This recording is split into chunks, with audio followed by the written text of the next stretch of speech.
আজকে তোমাদের সঙ্গে শেয়ার করব কোণারক মন্দির, ভুবনেশ্বর মন্দির, নন্দনকানন এগুলো যে ঘুরেছিলাম একদিনে।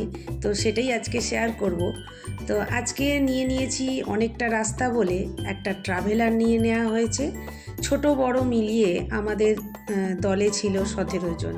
তো সেই 17 জনকে নিয়েই যাত্রা শুরু করেছি আজকে প্রথমেই যাব কোণারক মন্দির।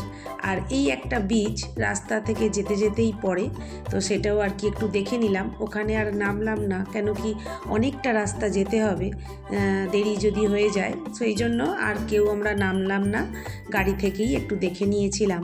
আর এই যে দেখো ট্রাভেলার নিয়েছিলাম। সামনে বসেছে আমার এই যে বোনের হাজব্যান্ড, ও সামনে বসেছে। আর একদম পিছনে আছে আমার হাজব্যান্ড আর আমার ওই যে ভাই, আমি ওকে ম্যানেজার করেছি। আর এই যে আমার কাকু, আমার ছোটো মা, দুজনে আছে। আমি ওকে দেখাচ্ছি বলে ও আবার একটু নিচেও দেখাচ্ছে। এখানে হচ্ছে দুটো দুটো করে সিট, আর পিছনের সিটের একদম আমি বসেছি। এখানে আমার ভাইয়ের বউ বসেছে, ভাই বসেছে।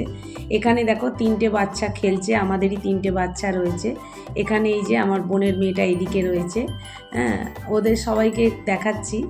আর কি মানে কে কোথায় বসেছি দেখাচ্ছি। এই যে আমার বোন, একটা বোন সামনে বসেছে আর এক বোন পিছনে, ওরই পিছনে আবার আমিও বসেছি।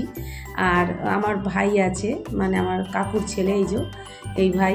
আমাদের দলে বিয়ে হতে বাকি আছে আমার ভাইদের মধ্যে, এই ভাই বাকি আছে এখনও। ও একটা সার্ভিস করছে।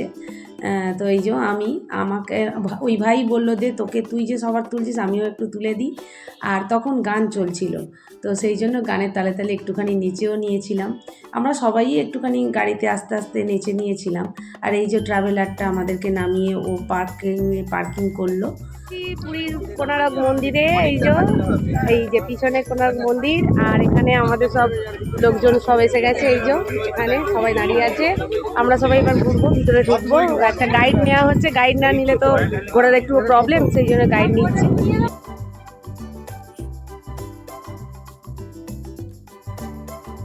আমার বোনের শাশুড়ি মা হাঁটতে প্রবলেম বলে সেই জন্য ওনার জন্য একটা হুইল চেয়ার নিয়েছিলাম। আর হুইল চেয়ারের জন্য 350 টাকা আমাদেরকে পে করতে হয়েছিল। আর একজন গাইড নেব ঠিক করেছিলাম, তারপর ভাবলাম যে কিনা না, ওই হুইল চেয়ার যে নিয়েছে, এই যে দেখো সিংহ যে রয়েছে না, এই যে দেখো, আগে দেখিয়ে দিই তোমাদেরকে। এই যে সিংহের যে মূর্তি আছে, এটা হচ্ছে সিংহদুয়ার। এই যে কোণারকের যে সূর্য মন্দিরে ঢোকার, ওটা হচ্ছে সিংহদুয়ার। তো সিংহদুয়ার দিয়েই আমরা প্রবেশ করলাম।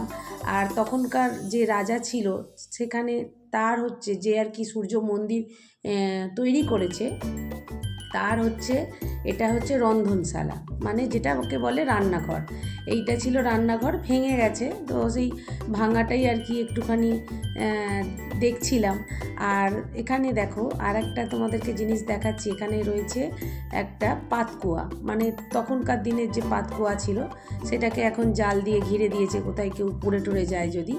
এই পাতকুয়ার মধ্যে জল নেই, তো আমি একটুখানি ঘুরে ঘুরে ছবি তুলছিলাম। আর আমার এই পুরনো জিনিসগুলো না দেখতে বেশ ভালো লাগে, কেন কি না এই পুরনো জিনিসগুলো দেখি আর ইতিহাসের কথা মনে পড়ে যায়। তো সেটাই আর কি ভাবতে থাকি যে তখনকার দিনে যে তৈরি করেছে, কিভাবে করেছে, কতদিন লেগেছে, এই সবগুলো না আমার মনে হতে থাকে। আর এই জায়গাটা, কোণারক মন্দিরের এই জায়গাটা কিন্তু পর্তুগিজ আমলে পর্তুগিজরা ভেঙে দিয়েছে। আর এইখানে এই জায়গাটায় প্রথম সূর্যর আলো এই জায়গাটাতেই লাগে। তো সেটাও আর কি আমাদেরকে ওই হুইল চেয়ারওয়ালা ওই দেখিয়ে দিচ্ছিল। আর এই যে দেখো, আমি একটা টুপি কিনে নিয়েছি ওখান থেকে। এই টুপিটা পরেছিলাম, নালে এত চোখে রোদ লাগছে যে আমি একদম তাকাতেই পারছিলাম না। তো তারপর ওখান থেকে বেরিয়ে এসে চলে এসেছি ধবলগিরিতে। তো এখানে অনেকটা উঁচু বলে আমার বোনের শাশুড়ি মা, দুটো শাশুড়ি মা গেছে, দুই বোনের, তো ওরা যেতে পারেনি, তো ওনারা গাড়িতেই বসেছিলেন। আর আমরা একটুখানি উঠেছিলাম, উঠে আর কি একটুখানি ভিডিও করে নিয়েছিলাম। তো আমার এগুলো ঘোরা বলে আমি অতটা বেশি সময় নিইনি, একটুখানি ভিডিও করে নিয়ে আমি এত ক্লান্ত হয়ে পড়েছিলাম যে পাশে বসে পড়েছিলাম। এরপর চলে এসেছিলাম ভুবনেশ্বরে, যেটা লিঙ্গরাজ মন্দির বলে। শিবলিঙ্গ আছে এখানে, লিঙ্গরাজ শিবলিঙ্গ আছে। তো এখানে ভিডিও করতে দেয় না, তো সেই জন্য বাইরে থেকেই একটুখানি ভিডিও করেছিলাম। আর এই সময় মানে আমাদের সবার অবস্থা বেশ কাহিল হয়ে পড়েছিল, মানে এত রোদ, সূর্য মন্দিরে গিয়ে এতটা বড় জায়গা ঘুরতে ঘুরতে এত মানে পা কাহিল হয়ে গিয়েছিল যে তখন মনে হচ্ছিল যে কখন একটুখানি বসতে পাই। তো এইখানে এই যে বাইরে থেকেই মন্দিরটা তোমাদেরকে দেখিয়ে দিলাম, ভিতরে তো মোবাইল অ্যালাউ নেই। তো তারপরে চলে এসেছিলাম নন্দনকানন। এবার এই নন্দনকানন ঘুরবো বলে আমরা ভাবছিলাম যে কোন দিক দিয়ে শুরু করি, আর বাইরে থেকে কিছু খাবার আমরা খেয়ে নিয়েছিলাম, কেন কি ভিতরে খাবার অ্যালাউ নেই, আর এর ভিতরে বেশ কিন্তু দাম। আর এই একটা গাড়ি নিয়ে নেওয়া হয়েছিল, এই গাড়িতে আমার বোনের দুই শাশুড়ি মাকে বসিয়ে দেওয়া হয়েছিল। তারপর ভিতরে গিয়ে আমরা সাফারি করেছিলাম, জঙ্গল সাফারি যেটা বলে, একটা এসি বাস নিয়ে নেওয়া হয়েছিল। আর এই যে দেখো ভিতরে বাস যেখানে আর কি, এটা টাইগার যে রয়েছে, সেই যেখানে বাঘ আছে সেইখানে আমাদের সেই জঙ্গলের মধ্যে নিয়ে গেল, আর বাসটা দাঁড়িয়ে গেছে আমাদেরকে বাঘটা দেখানোর জন্য। আমরা সবাই যেরকম পারছিলাম ভিডিও করছিলাম, ছবি তুলছিলাম। আর তারপরেই চলে এসেছিলাম সিংহের কাছে, মানে এরপরে সিংহ যে জঙ্গলের মধ্যে আছে, ওই বাসে করেই আর কি ঘুরিয়ে ঘুরিয়ে দেখাচ্ছে এখানে সিংহ রয়েছে। আর বাসের মধ্যে মানে থেকেই সবাই আর কি আমরা ছবি তুলে নিচ্ছিলাম।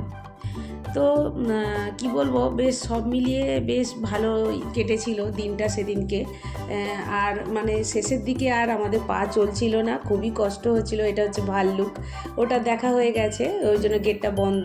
তারপরে এই যে পরপর এইসব জন্তুগুলো, এগুলো হচ্ছে হেঁটে হেঁটে আমরা দেখেছি, এগুলো হেঁটে হেঁটে বাইরের দিকে আসার পথে এইগুলোকে দেখেছি।